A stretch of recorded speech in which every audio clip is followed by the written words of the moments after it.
At some point in between the periods of Bungie gobbling up ad real estate during Monday Night Football games, and myself as a wee lad playing as God's strongest rubber ducky in maritime homicide simulator Bloodwake, something really cool happened. A company by the name of Wide Load Games thrust upon the world a game where you got to be the zombie and let the power of friendship run rampant all across some retro-futuristic utopia. It's a mess, but in the best possible way. This, my friends, is that game. Roll the intro.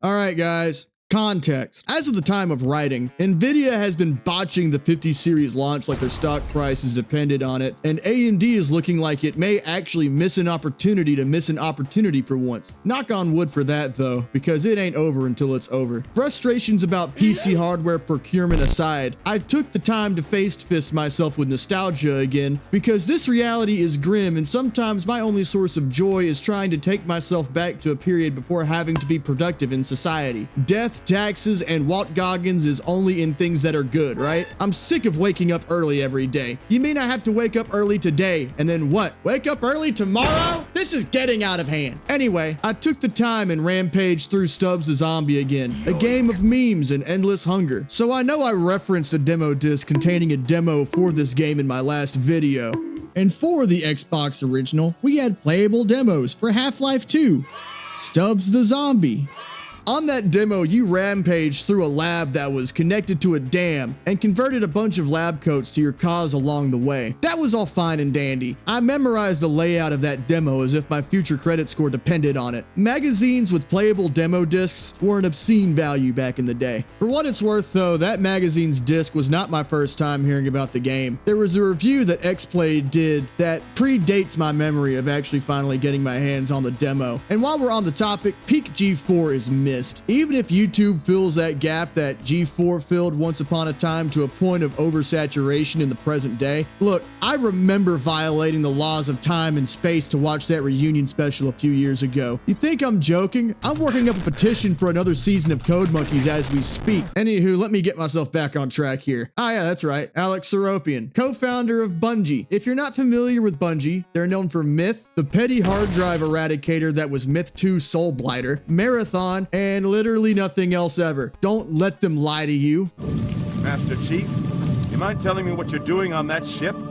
Sir, security. This will be where our story starts. He was with Bungie from the years of 1991 to 2002. After a spat of success up to and including infiltrating the public zeitgeist with a green cyborg and his blue friend that inspired entirely too many starchy body pillows, he left Bungie, citing a desire to be with his new family, as well as frustrations with the game development process as a whole, as reasons for his desire to break free from the rat race. Understandable. Every morning when my alarm goes off, I quit my job in my head before dragging my carcass out from under my blanket. Come the year 2004, Alex the Seraphim Seropian said he was done doing whatever all it was that he was doing and founded his own studio, the aforementioned Wide Load Games. And here, my friends, lies the embryo of Stubbs the Zombie. Before moving forward here, I just want to say one thing. While attempting to do some reading about the development of Stubbs the Zombie and Rebel Without a Pulse, don't get used to me breaking out the full government name for this game. That's the only time I'm saying it. I had a hard time finding things to read about Stubbs' development. Surprisingly little, in fact, with notable exception for the fact that this game uses the BLAM engine, i.e. the engine that ran Halo Combat Evolved and a litany of other Bungie games. I mean, it's on the box for goodness sake. The only game that was given license to use this engine outside of what's within Bungie's umbrella is literally Stubbs the Zombie and nothing else, at least according to my reading. And Stubbs wears that fact on its sleeve. By God, I know those swimmers anywhere. Aside from the notes that I kept finding about this game's engine. What I kept running into was blocks and blocks of text about Seropian's desire to structure wide load games differently from other developers for efficiency's sake. And you know what? He did that. He went on a quest and he achieved what he wanted to achieve. And in that respect, I'm happy for him. With that said, however, listing off statistics for full-time staff hired versus contractors contracted and the strides it made in reducing overhead for greater studio flexibility unfortunately do not make for a compelling talking point when discussing this silly game where you get to play as a zombie. I'll link an article though if you want to read it. It is pretty interesting. Where I got the most insights regarding the development of this game came from these purple hippos lying all over the place. You run into one of them, and after a brutal animal sound plays, we get some precious insight into what actually went into the development of this game, creatively speaking. One of my favorite insights about this game's development came from when they were discussing some of the base inspiration. One of the big inspirations story-wise for Stubbs was posed the Mask of the Red Death. So, Mask of the Red Death. Guys, just hold on a second. This will all make sense, I promise. Mask of the Red Death is a short story by Edgar Allan Poe. You know, those mascots at a Baltimore Ravens game. Without spoiling the story, it's basically about a rich guy who makes a little rich person bunker for all of his rich homies, as there has been a scourge going about wrecking the economy, and also the population, I guess. That scourge being the Red Death. While the story is told from the perspective of the rich guy and ergo has plenty of suspense, the developers for Stubbs a Zombie had an Andromeda-brained moment and were like, what if we told a version of that story, but instead from the perspective of the Red Death and how much of a party it would be for him? Boom! There goes the concept. See, I told y'all it would make sense. Having its initial release in October 18 of 05, you play as Edward Stubblefield. His name is of little consequence, don't worry. For posterity's sake, I'm playing the remaster that you can find on Steam, though I'd personally argue that it's more of a port than a remaster. It works well enough. There are, however, a couple of differences here and there that I will point out as we move along, but it's nothing that smashes the balance of the original game, for the most part. This portmaster was done by Aspire, who seemed to be up to a whole bunch of reselling our childhoods back to us as of late. The story takes place in the year 1959 in the city of Punchbowl, Pennsylvania, a retro-futuristic utopia filled with helpful robots and Chevy Bel Air-shaped hovercraft. The game kicks off with Stubbs arbitrarily reanimating just in time to steal someone's hot dog. He stole my hot dog!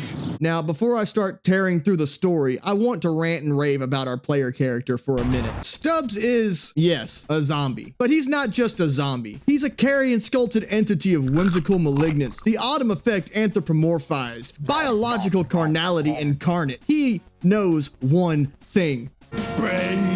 And nothing will stop him from obtaining that one thing. Also, call it a latent effect, he literally makes a bunch of friends along the way. Not only that, but he is also affable. It's honestly somewhat bewildering how a being fraught with rigor mortis and decay can have such inadvertent charisma, but here we are. Gotta love how this guy has been dead in the dirt for an obscene length of time, but still has the muscle memory present to rip a heater at a moment's notice. As Stubbs, you have special abilities. Those abilities are charged by eating brains. When you eat someone's brain, they turn into a little zombie homie. And then your zombie friends can go and make more zombie friends. Are you seeing the loop here? It's a riot. Also, for what it's worth, slapping someone into a forced permanent retirement will also still cause them to reanimate. There are a couple of scenarios where a stricken foe doesn't come back to your side, but they're not the norm, and I will cover those as we get there. As for your abilities though, they all have their place and I use them all regularly. My favorite though is easily the gut grenade. I mean, just look at this.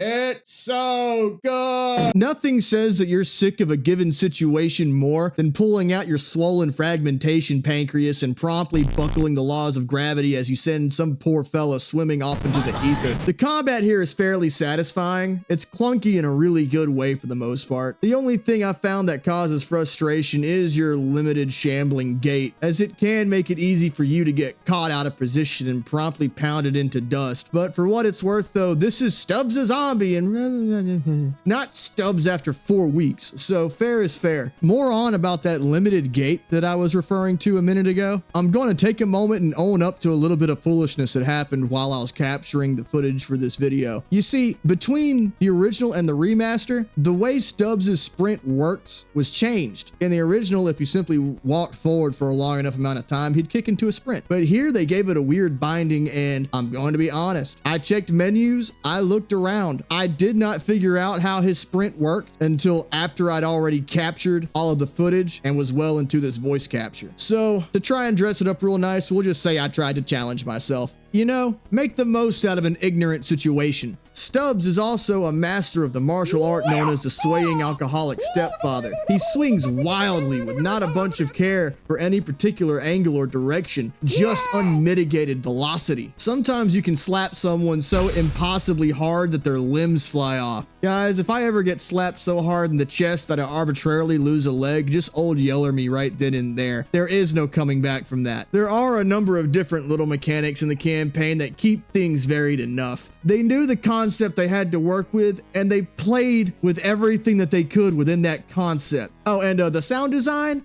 Shit. This sound design is ridiculous. Just listen to this.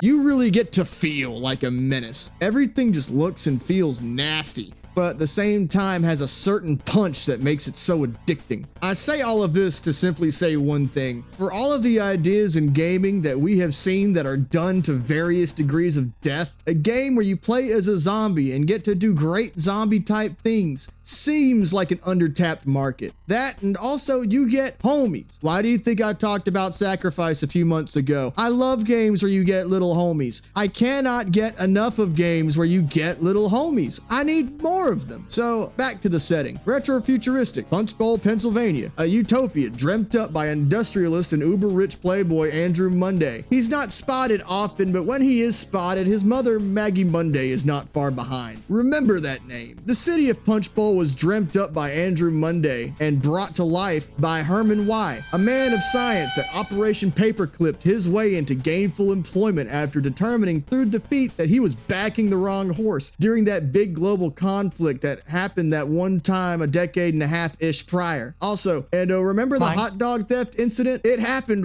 right after the ribbon was cut for the city to become open to the public. Aside from the conundrum that is them managing to build a city with 0 prior inhabitants, them snipping the ribbon on opening day just to be in the midst of ruin roughly 12 to 16 hours later is hilarious on several levels. With that said, ramblings aside, I'm going to issue a spoiler warning now as I'm about to go in depth about the campaign. If you do not want spoilers for this game, then by all means, leave the video and then maybe come back after you've played the game. But if you're down for what's about to show up, then nuke a burrito and let's have at it.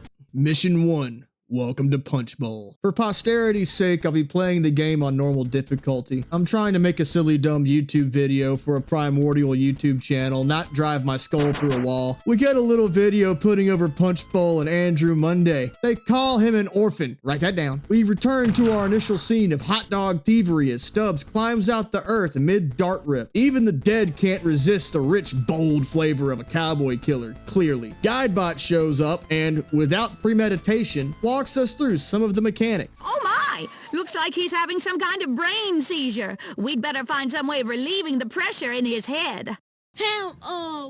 Fucking By the way, the dialogue in this game is highly excellent. I still get a giggle at it after all these years. Guidebot wants me to follow her, but since I'm a gremlin that has been starved of companionship for an indeterminate amount of time, I rampage through this area and gobble all the prefrontal lobes that I can. A fun note is that even though I reanimate every civilian in my immediate vicinity, my fellow zombies don't start zombieing around until after this initial first sequence is completed. Look guys, I tried everything.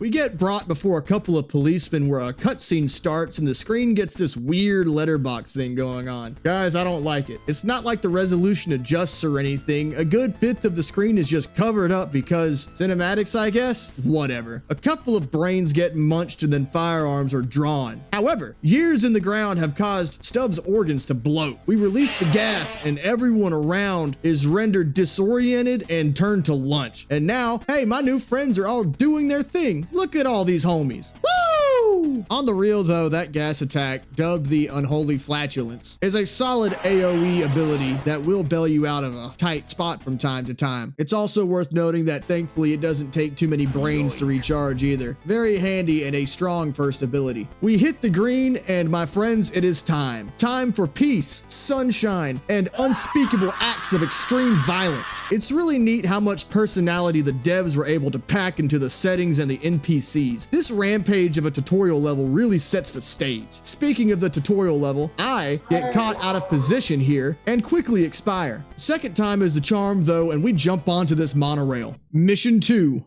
Bleeding Grounds. Stubbs shambles out of a monorail and runs across an ad sporting Maggie Monday, and Stubbs becomes fraught with mating chemicals. I don't know how that would work, but he knows now what he must do. We cut to the inside of this biome where there is a barbershop quartet. Those guys become important. Just wait. Maggie, first day of the work week, is having an awkward conversation with a quartet guy named Skegness. Andrew asked me to look after you, and I'm going to make sure nothing unseemly happens on this wonderful, Sonny. fabulous, Sonny. huge Eyes up here. day. Who, after spotting Stubbs grabbing a quick bite, proceeds to steal Maggie away for safety reasons. Man, the 50s were crazy. I'm pretty sure that's a felony he just committed. Stubbs, dejected with the innards of a recently consumed man at his feet, he finds a ride. The game wants me to hop in the new ride right away, but I want to consume brains and make acquaintances. You see, a foe killed by a vehicle does not get the privilege of reanimating, which is lame, but consistent with zombie logic. The vehicle is called a sodomobile. Pause. It has a big turret that fires balls of perfectly weaponizable sod that are brutally overpowered. Another sure sign that this vehicle is uber strong is the fact that as soon as you get into it, it gets its own specific song.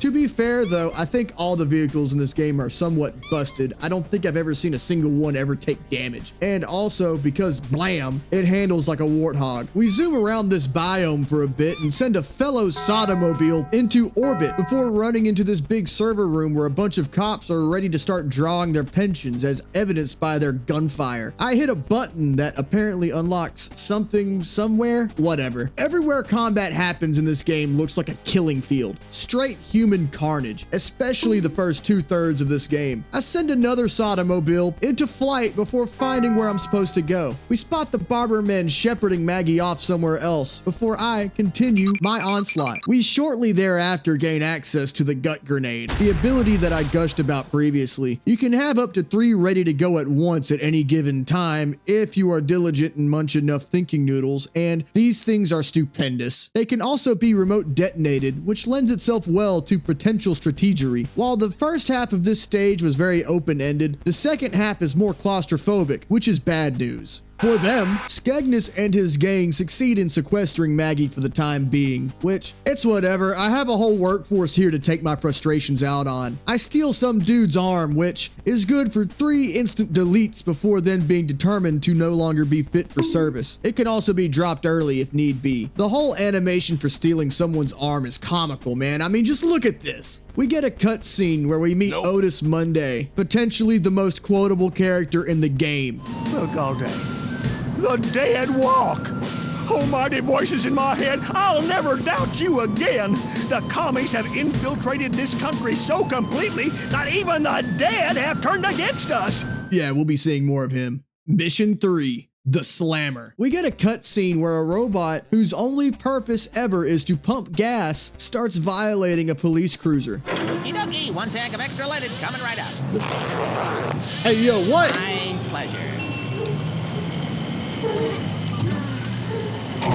Hey, is that a reference to Thomas Midgley Jr., the greatest mass poisoner of an entire millennium, and his achievement that was leaded gasoline? What a game! Anywho, I guess Stubbs is trying to turn himself in. I have no reason for why he decided to walk here, but to be fair, he's not firing on all cylinders. Guys, he's been doing his best Battleborn impression for God knows how long. Get it? Because he's been dead. When I was a kid, this was easily my favorite stage in the game. It was probably to do with the tight corridors, making it really easy to make the most of Stubbs' virulent potential. That and also the relative ease with which you could get a gaggle of homies going. We get a message from the chief of police. This is the chief, reminding you that all the ruckus outside doesn't give you an excuse to slack off on your calisthenics.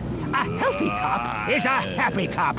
I'm happy. Are you happy? And if you're not, why not? Get happy. Get healthy.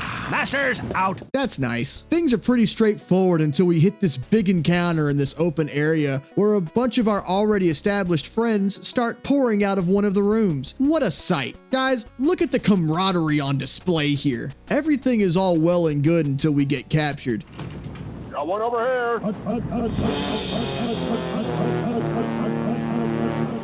We cut to Stubbs on a gurney getting poked and prodded by some lab coats before the chief of police tells us that he is going to dance on our grave. In a totally reasonable and rational response, Stubbs yoinks off his own hand, chucks it somewhere behind him, and now we are controlling his hand. You know that Stubbs' hand is serious business because it gets its own soundtrack.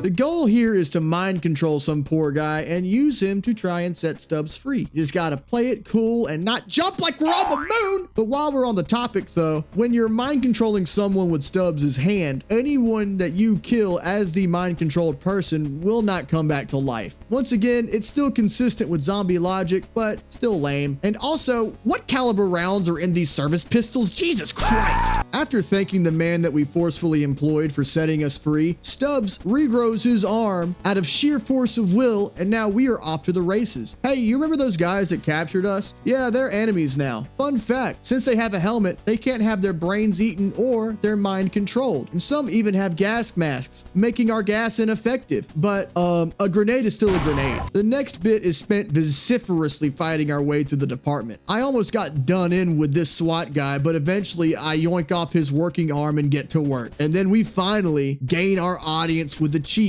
and he challenges us to dance off? Mission 4, Cop Rock. Huh, he really wasn't joking. I forget that this is classified as its own mission. It's essentially a minigame. You've got to duplicate the chief's inputs. As a minigame, it's whatever. But as an excuse to listen to this game's bangin' OST, it is fantastic. It features flipped versions of songs from the game's time period, and a lot of them make for a great background track while you're 4 Locos in. 4 Locos in. This also brings about a difference between the remaster and the original release. The original release seemed to showcase the OST a bit more, especially in the main menu. On this version, you just get the Sodomobile song as a main menu song, which is fine. If you 100% this little mini game, you get a special cutscene. Take a gander at the sight of Maggie's melons. Bro, they down bad for real. Holy shit. In the conclusion, the chief dances his way into the armory with a detonating pancreas strapped to his ankle, and we are literally launched into the next level. Mission 5. Painting the town red. Hey, another banger of a level. Stubbs drops in on one of the few commuter vehicles in the game that has wheels, and we're off. We take our unique brand of citizenry to the streets, wreaking complete havoc. Then it's time to claw our way through this parking garage. After this level, our zombies will fall off for a bit, so it's nice that the game gives us a chance to have a proper herd of them here at the start of the level. After peacefully making our way through the parking garage, we see Guidebot. Things are rather hectic around here, aren't they? Quite an astonishing turn of events. You must feel like you're losing your head. All right, bet. Huh? Suffer and die! Here we we get a new ability where Stubbs rips off his head and rolls it like a bowling ball shaped IED. It's practically Stubbs's BFG. If used right, you can almost clear out a whole room. With that said, however, any zombies produced from this maneuver have a strong chance of being less than mobile. And also, I'm sure this goes without saying, but after the bowling head explodes, it is simply regrown. This man is a weapon. The next half of the level following the parking garage sees the difficulty increase. What with these wide open areas and enemies up on the high ground, I had to use my hand for a minute here in this area. After thwacking and smacking our way through this thoroughfare and eliminating the opposition here on these alleyways, we slowly and diligently plow through more of the city's streets. This level really feels like the last gasp of polite society before things start properly going downhill. The stage ends with this big fight here in this back alley, which can be rough if you go in half-cocked. Thankfully though, this time I got it licked right off the rip. Mission 6. Punchbowl Maul. Join us, take up arms and fight with the Quaker state irregulars. We licked Hitler and we can lick the hordes of undead Reds. Now, who's with me? The title's a pun. Do you get it? Do you get it? Now we have the militia, more specifically the Quaker state irregulars, headed up by Otis Monday. They hit fairly hard, especially these bigger guys with the double-barrel shotguns. The guys with single shooters aren't nearly as problematic, but they're always flanked by dudes that are seriously problematic. Also, walking straight out the door into 4 militiamen is cruel and unusual punishment. They knew what they were doing when they did this. The first thing I do is take my hand and possess one of the dudes on the roof. There are 4 dudes on the roof total, and they'll be a nuisance if not properly dealt with. This opening melee is a bloodbath and can become tedious if you squander your special abilities or aren't diligent about munching on brains. Also, remember what I said about your zombies falling off? Yeah, they fall off hard around these guys. After the second wave of these flat scans come out, I make a break for the door and enter the mall. The way this mall is laid out is really quite cool. The devs referenced one of the malls in Chicago as inspiration for the layout. A bunch of malls here in Chicago. And I think the one that inspired this the most was probably the Water Tower Plaza here. The spiraling vertical design is really quite nice. The mission ultimately goes by fairly quick, as it's mostly about getting up close and personal with these fools. The story here being them not being able to put distance between themselves and their certain demise. Also, the presence of these civilians really aids in keeping not only your zombie count up, but your special abilities ready to go. After charging up this spire of consumerism for long enough, we get a boss fight. I got a blade in my head. Thanks for sharing, Jim Bob. All right, so this big chainsaw wielding problem will absolutely shred you and your friends. Nothing lasts long around him. I eventually survive his cornbread fed wrath by cheesing him from this strategic elevated position. And before you ask, the gas doesn't work. I tried. He shrugged off my gut grenades and my bowling head bounced off of him. The most insulting part of this whole endeavor is when you yoink his arm off, it doesn't even faze him. Dog, are you sure that plate was installed correctly? After a very, very, very long time, I finally get to slurp his bad feelings out of the base of his skull, just in time to get ran over by Otis and his square body Chevy Ford model, whatever the hell that's supposed to be. Mission 7. The Fall of the House of Otis. Apparently Stubbs, the crafty old devil, well, he hitched a ride by clasping harshly upon the undercarriage of Otis's whip here. Look at the sheep flee for safety. Otis doesn't believe in turn signals or brakes. He'll tell you that he tries to move like God in mysterious ways. Stubbs really wants in on this here knob cheese farm, but he seems to be locked out. Despondent, he starts angrily attempting to chuff himself a square, which in an act of pure accidental genius launches him right where he wants to be. Also, before we start, I just want to say, if the city is Punchbowl, would that make this rural area vending machine? Anywho, this mission is hard, surprisingly so. The mission starts with a literal gauntlet. I wish I was being facetious. I tried to use these cornfields to get the jump on approximately 87 different militiamen simultaneously. It didn't work. Their firepower is startling, and considering that there are a bunch of these guys, it is very easy to end up in a bad spot. The most frustrating part is when you've got someone prone to eat their brain just for them to be gobbled by the tide of friendly fire. It is pain. Look, these exploding pancreases don't pay for themselves. I get a few friends together and set these sheep free right before a series of Jim Bobs show up to ruin my good time. I counter them, however, with this pitchfork tractor known as the Impala, spelled like that one sedan. Thankfully for this tractor, though, it doesn't share Chevy's habit of unreliability. 3-cylinder engine, what jackass sold this to the board? My wrought iron steed and I get challenged by a hill, but it is of no count. We find ourselves at the perimeter of this house, so you know something ridiculous is about to happen here. But first, we must take a moment and hit this barn to rally the troops. Riveting good, sir. Just great stuff. Also, which 2 states are these supposed to be? We bring revelations to this front doorstep, munching any scalp unlucky enough to be in finger's distance. I hang outside this window to get some more of Otis's priceless perspective on the present state of affairs.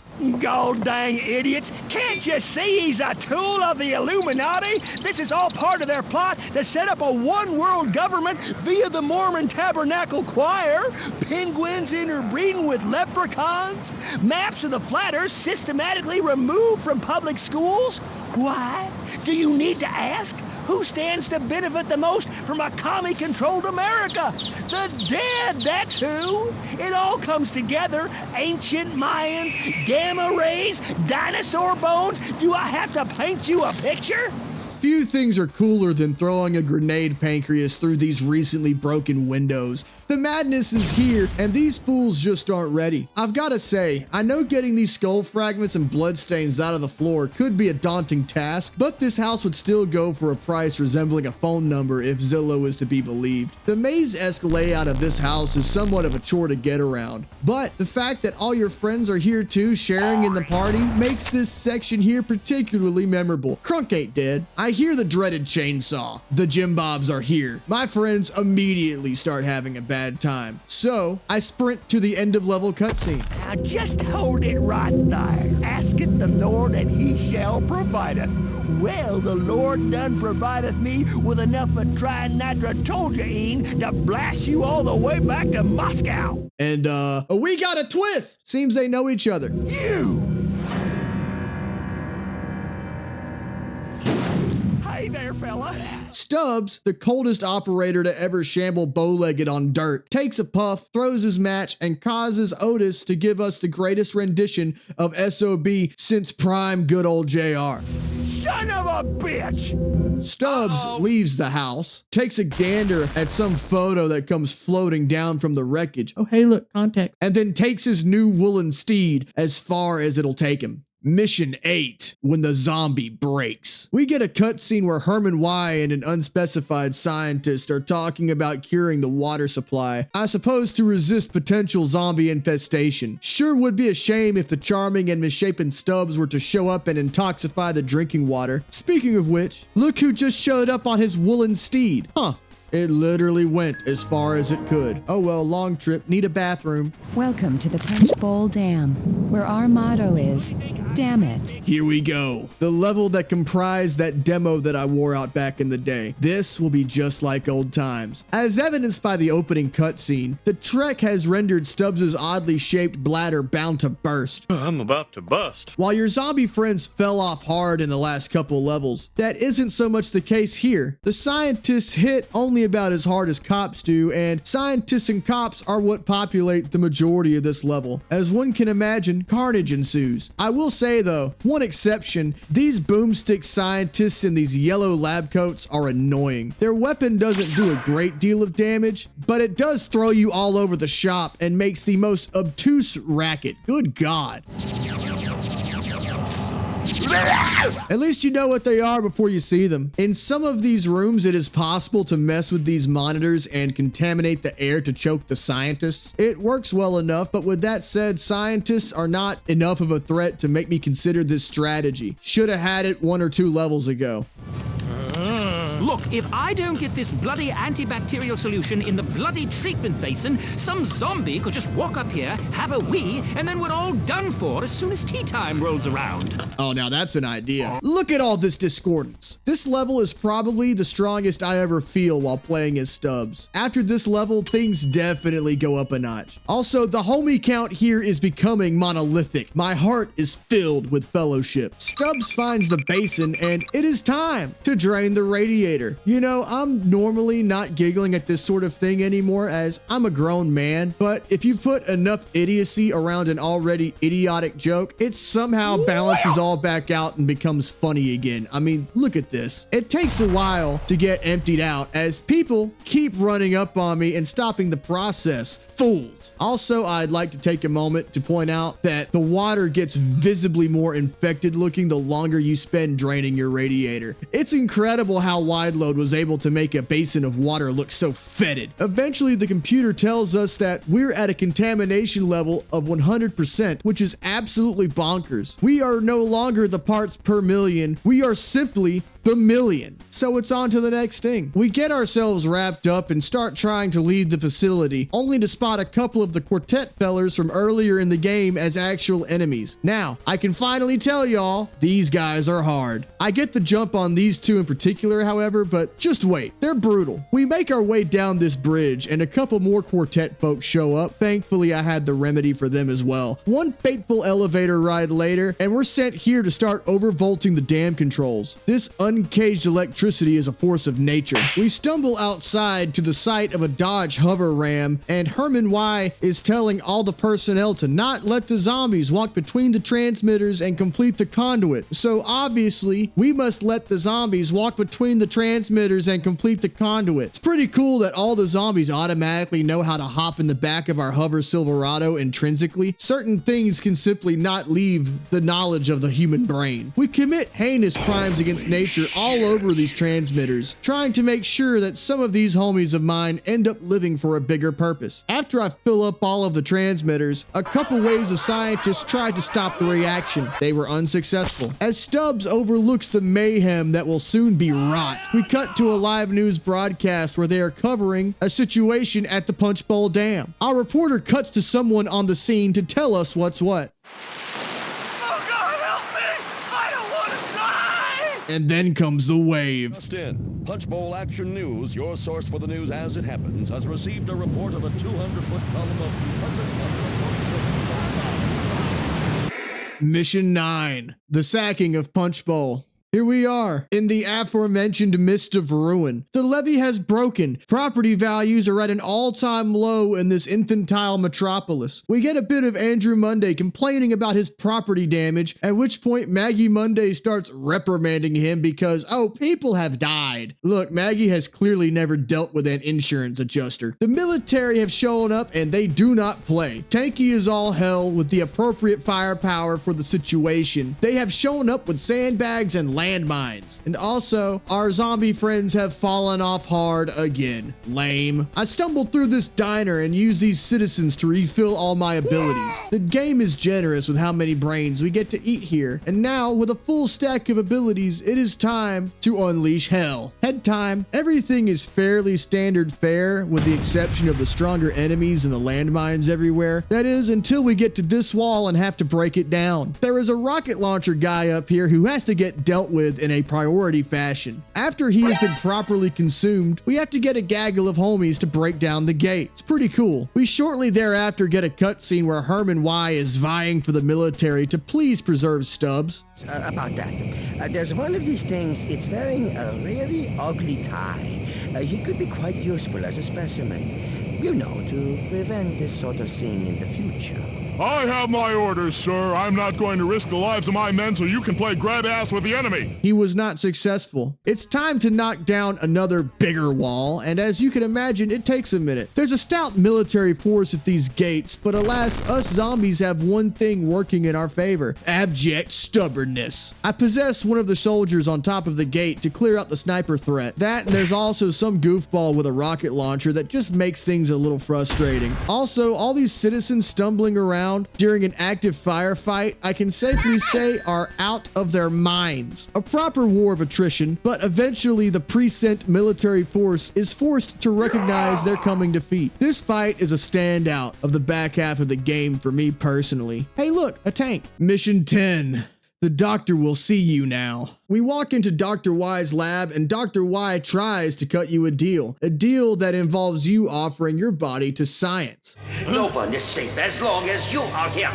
The army will blow the whole place to pieces just to get at you. I will make you a deal. If you can make it to my private lab without destroying everything, I would be willing to.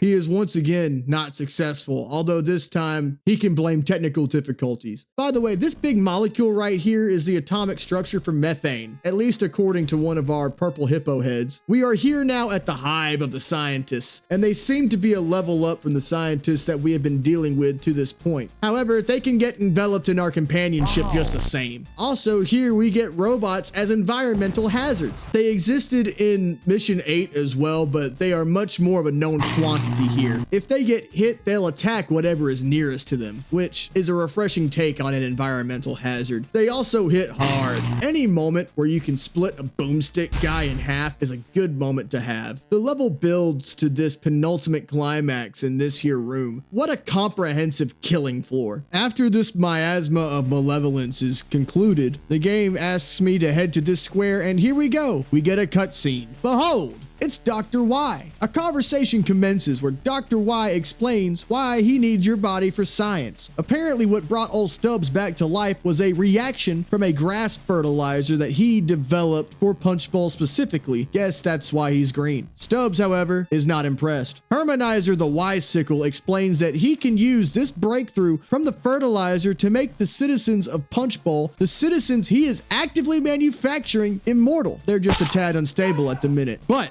this explains two things though. Number one, my question about how the city was able to be built with no prior citizens has been answered. And number two, if you were watching this playthrough and had questions about the demographics of Punchbowl, well now that is also answered. Hashtag Operation Paperclip. The boss fight with Dr. Y-Clone is a little strange. You gotta run into the middle of this room and then hit these 4 buttons. After his shields go down, you get to attack him really quick for at least a moment. Also, he has lasers that really hurt. He doesn't have a health bar or anything, so I had a hard time telling how well I was damaging him. But after an intermediate amount of time, we get a cutscene. Dr. Wile E. Coyote gets you in his sight, but then suddenly the extra-leaded Thomas Midgley sex pest bot shows up and gives martyrdom, enveloping the doctor in the blast. Deus Ex Machina can really come from anywhere. The robot continues his thirst rambling as we shuffle away, thankful for its sacrifice.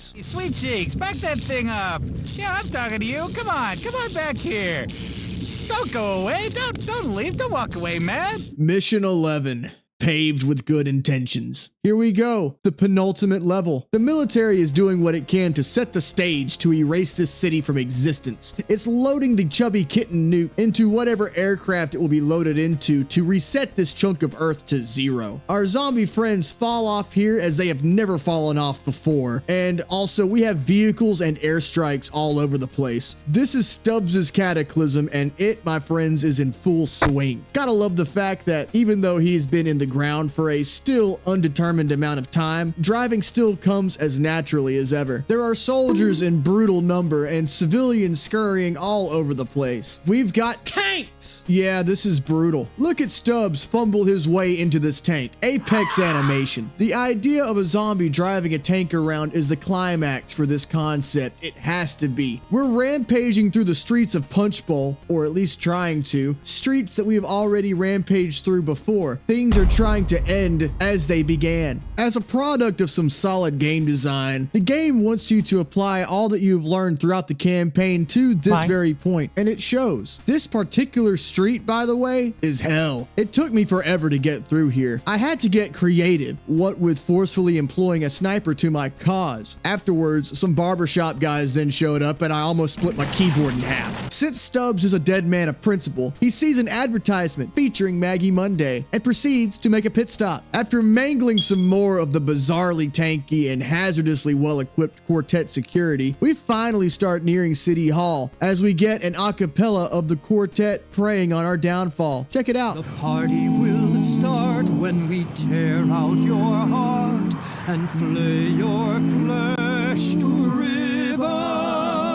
Now that's metal. We're here now where it all began, when we first hit the green for peace, sunshine, and unspeakable acts of extreme violence those hours ago. I love when games return us to where it all began. I cannot get enough of when games end where they began. Tell me more of how far I've shambled. Us and our tank dispatch the armament in the immediate vicinity and then plow right straight to City Hall. Mission 12. The Ghoul of your dreams. We made it. We're in City Hall, and the unreasonably strong quartet security is waiting on me. Now, guys, I apologize for waiting till the final level to actually talk about these guys, but for what it's worth, every other time I've ran up on them in this playthrough, I have gotten the jump on them, where you see I've played this game many times and have memorized when they show up. But here, there is no way to have the jump on them, so time for some loose stats. As previously stated, they are super tanky as the military guys that we fight, if not more. But they also have stronger weapons and jetpacks for some godforsaken reason. And in this room, there are approximately 873 of them. We have no option. We must simply bring forth their default judgment. This conflict is incredible. You will die quickly if you run in half-cocked. I knew something was up when I showed up here and had a full stack of abilities right off the jump. I used my handy-dandy hand technique to try and thin this herd with equivalent hardware with middling success. There are just so many of them everywhere. This room is a proper conflict befitting of a game's climax. I start ascending the staircase and Skegness shows up telling us that Maggie is his and that him and his goons are going to take me out. But he's not going to believe this trick. Care anymore. Who needs a gun? That's a zombie for my legs go. We run into Guidebot, who tells us she is bent on beating the rush to get out of town before the inevitable airstrike. Stubbs makes his presence known, and hey look, it's Maggie. Promptly, she starts pleading for her life before... Oh my... Those eyes. That nose. That tie.